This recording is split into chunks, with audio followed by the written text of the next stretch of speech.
Let me ask you something. You built the vision, you did all the hard work, and you went to the training, you got the license, you set up the community, it's looking cute, all the stuff. And then the moment came to actually go and talk to someone about it. And something in you just stopped. You know it in your head, but now you have the intention of asking for something in return from the person you're talking to. Whether it be for prospective residents' names from a referral source, whether it is to a family to ask them to come in to visit your community, or even a networking event, you're finding yourself stuck, procrastinating to call or to stop by or connect with a referral source. Maybe your heart just dropped when you were in front of that skilled nursing discharge planner who gave you that attitude. You know what I'm talking about. Or maybe you did what I've done before, which is drive past networking events at times and you're like, I don't feel like it. I want to go home. And worse yet, the elation that that first prospective family that came through your doors and you thought, whew, yes. And then you sat down with them saying, wait, do I even know what I'm talking about here? How am I going to explain what I offer? And oh my goodness, let's not talk about you asking for money for your services and you're having to do it for real for the first time. And you're asking for like $10,000 or $8,000 or $5,000. If that is you, stay right here because that's exactly what we're going to talk about today. Welcome back to the Start With Occupancy podcast. I'm your host, Tiffany Hill Allen, marketing strategist, trainer, and the person who left 15 years in corporate senior living just to serve you. Whether you're an aspiring or new residential assisted living owner figuring out this business side of what you've built, or you're a brand new sales professional sitting in a community that just handed you a tour that's scheduled and said, go get us some move-ins. If that is you, this episode is made for you. Today, we're talking about something that lives right underneath the surface of every launch of new business, every new role that just got acquired, every first step. And we're talking about fear. Specifically, the kind that shows up after you were brave enough to say yes to the thing. And you put in your money, your faith, and your effort to it. And then we're going to talk about permission. The kind you keep waiting for that is never coming from the outside. And we're going to close on something that I believe with everything that I have and that's within inside of me is that you were never meant to figure this out alone, ever. So if I'm talking to you today, let's go and dive in. Welcome to Start With Occupancy, the podcast for senior living owners, operators, and sales professionals. Hi, I'm Tiffany, marketing strategist and former corporate baddie who got tired of producing results for Wall Street and wanted to make a change on Main Street. I provide quick tips, idea nuggets, and case studies to help you with proven sales, marketing, and business development strategies along with leadership concepts so that you can inspire change, impact lives, and improve outcomes for the aging, their families, and your teams. I'm committed to equipping you with the tools, the knowledge, and resources that you need to excel in your business. With experience working inside senior living companies, large and small, I've developed a deep passion for advocating for the aging adult and those who care for them, all while driving business growth. So whether you're already in the senior care industry or maybe you would like to be, if your mission is to serve them, my mission is to serve you. Join me as we unravel the strategies and tactics that drive success in your business while making a difference in someone's life. The goal is to touch, guide, and impact the lives of 10 families per month. Are you with me? It's time to be inspired, gain practical tips, and own your future. Here's what I want you to know first. The tinge of fear or nervousness that you're feeling is not a sign that you made the wrong decision. It is a sign that this work matters to you. And in this industry, it should matter to you. But let's name where it actually shows up in your life, because fear is just too vague of a word. Fear of what exactly? We're going to name them, okay? Fear of the first referral source meeting is the first one. Building relationships is foundational in this industry and within this niche. You know you need to do it, whether with hospital dischargers or with hospice social workers, with rehab facilities and physicians. You know this.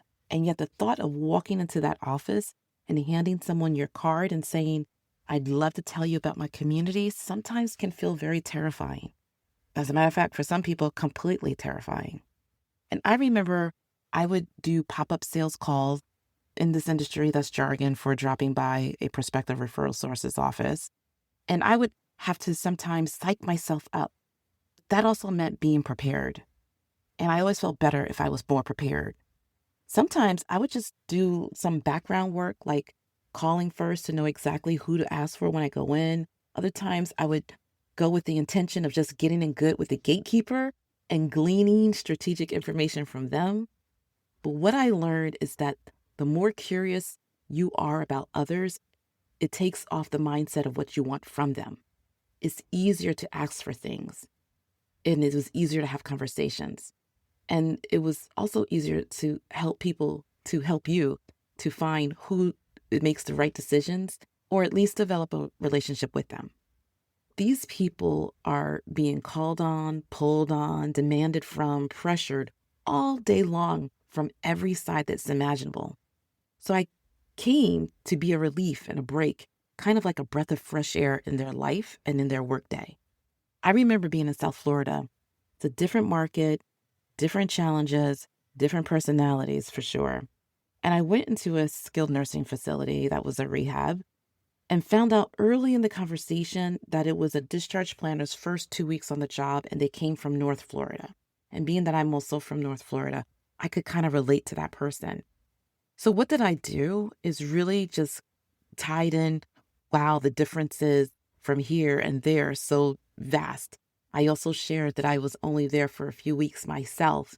And I said, anything that I have learned and what I know or that I can glean from working with my team, I want to be able to help you. I'm new to the area too, is what I told him. But I've already made some connections and I found out a few of the things that might be helpful for you. And so I said to him, listen, I know you're just getting acclimated with everything. I get it. Here's my card for any time you're having difficulties with a discharge. I'm sure I'm going to be able to help you with that. In the meantime, you're going to need a pick me up. So, what's your favorite Starbucks coffee? And I'm going to bring it to you next week. He was floored. He was like, what? You're going to bring me coffee? Are you sure? And I'm like, absolutely. I'm going to do that for you. I said, you just let me know what's the best day to bring this coffee to you based on your week and what your meetings are and your getting oriented. And I'm going to be here. And he was like, that is so cool. And I said, wait. Let me take out my pad. I'm going to be your barista now. I'm going to get your order for the perfect coffee for the crazy days ahead. And we laughed. We laughed together. And he was like genuinely surprised and appreciated the gesture. Here's what I know about that moment. You're not walking in as a stranger. You're walking in as someone who genuinely cares about what happens to the people that they serve. And a lot of times you think you're serving only the residents or only the families. But in actuality, you're serving the people who are giving you referrals. And the more you realize that, the easier those conversations can be, and it can make the difference for you. The second fear we're going to discuss is the fear of the first family conversation. This one is a little bit different because for especially residential assisted living owners, this is not just a sales conversation like it is in corporate, right? This is someone standing in the home that you built, the environment that you created with their mother's well-being in your hands. There's a different weight to that. And you're supposed to make them feel safe enough to say yes to not a system, not a corporation, but to you. And that weight is very, very real. And for the new sales folks in the big box feel it too. They've been trained on the processes that barely they know the features and the pricing before being told it's time to sell. But the moment that a daughter starts crying about her dad, all of that training can get quiet and you're just a human sitting with another human being at that instance. And that is the gift of this work, is that you are allowed to be human and to be human with others. The third fear is showing up in rooms where everyone seems to already know each other. And that is the networking part and component of this business. Whether it's at a chamber event, a healthcare networking breakfast, or a senior living association meeting, you're walking into a room full of people who have been in this industry for 10, 15, 20 years. And when you're brand new to it, it's just genuinely uncomfortable. You look around, everyone seems to know each other. They're joking, they're smiling. They seem to know all the right things to say, the right acronyms and the lingo. And you're sitting there thinking, oh my God, do I belong here? I'm here to tell you, my friends, yes, you do. Here's the thing about permission. We spend a lot of time waiting for it, waiting until we feel ready and give our own selves permission, waiting until some more training has been done, or until someone in the industry or around you nods at us and says, okay, you can go now. And to be honest, that nod may never come. And if it did, it would not do what you think it would do.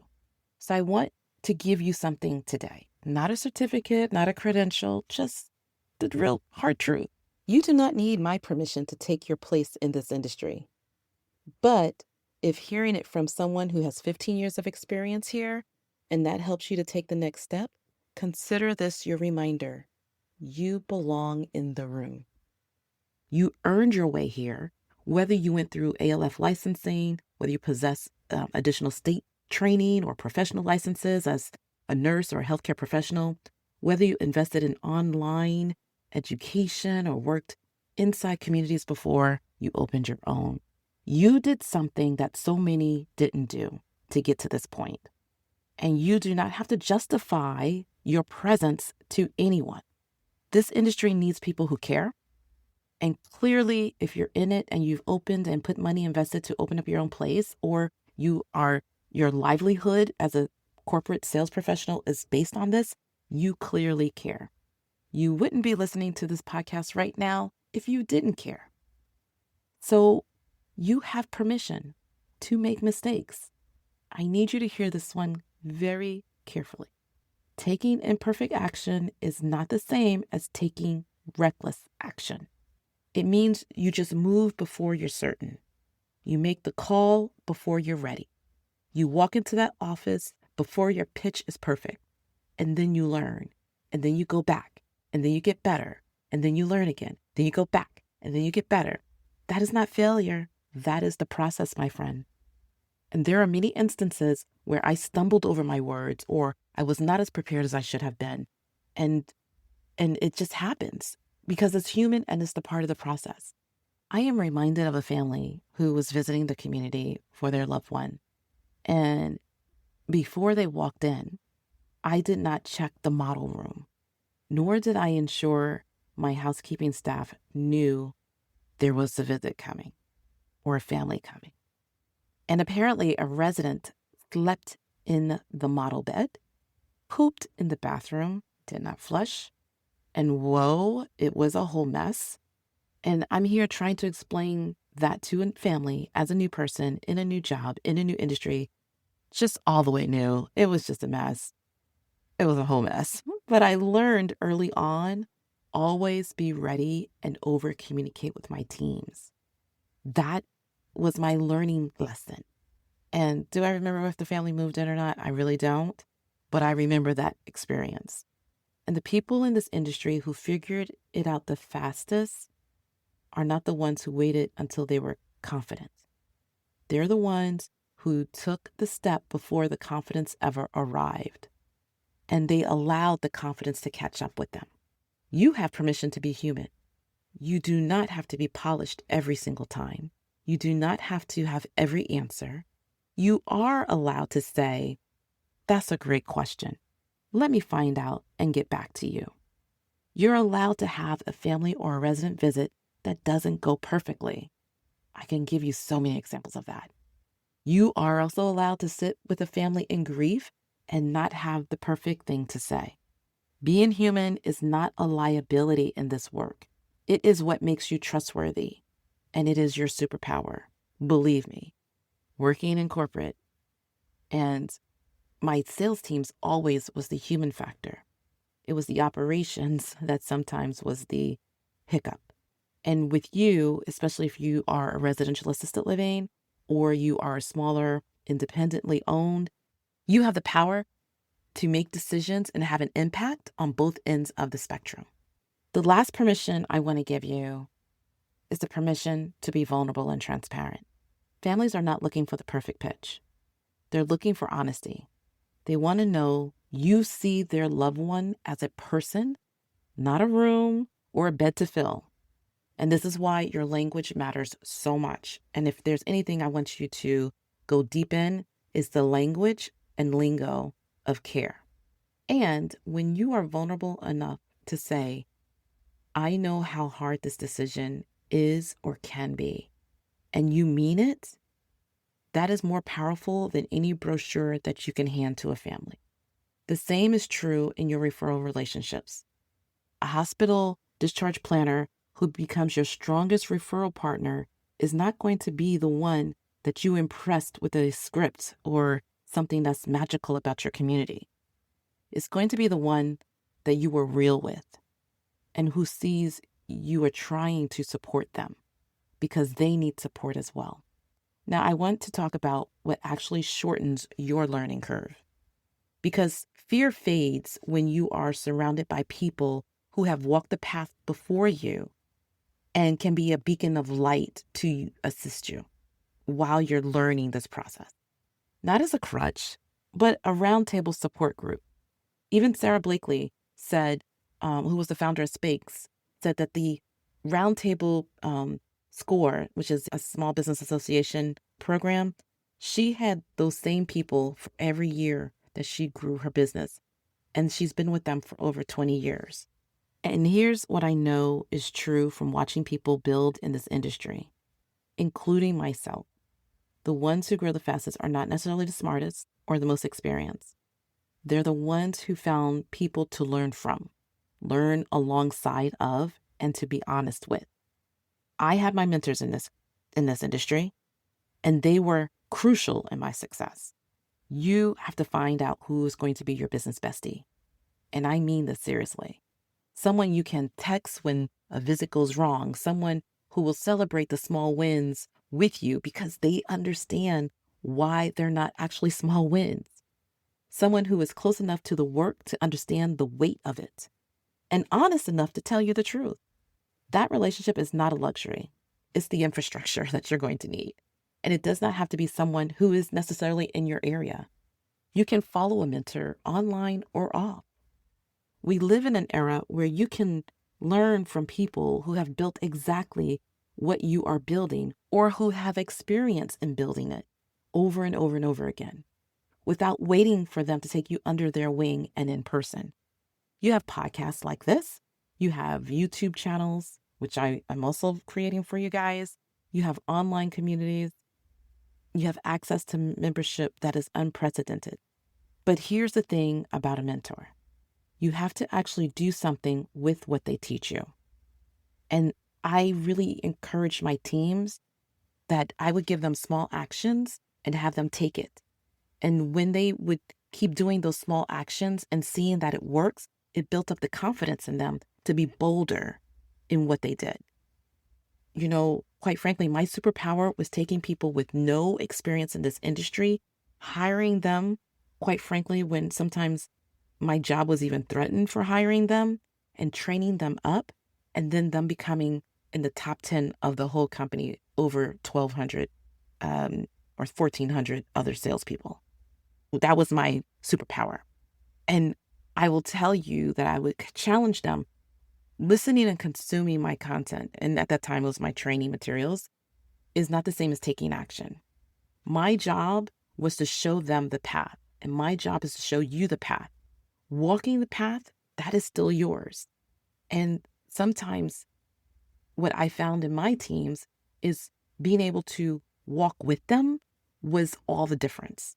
I had them come out of their communities, and once a month, the very first week of the month, after the rush of the end of the month pressure that they get from corporate, is to kind of take them out of that I'm not able to breathe space and to breathe amongst their peers and amongst me, to look at numbers, to look at metrics, to say, okay, as a team, what are we going to do to change this? Give me ideas.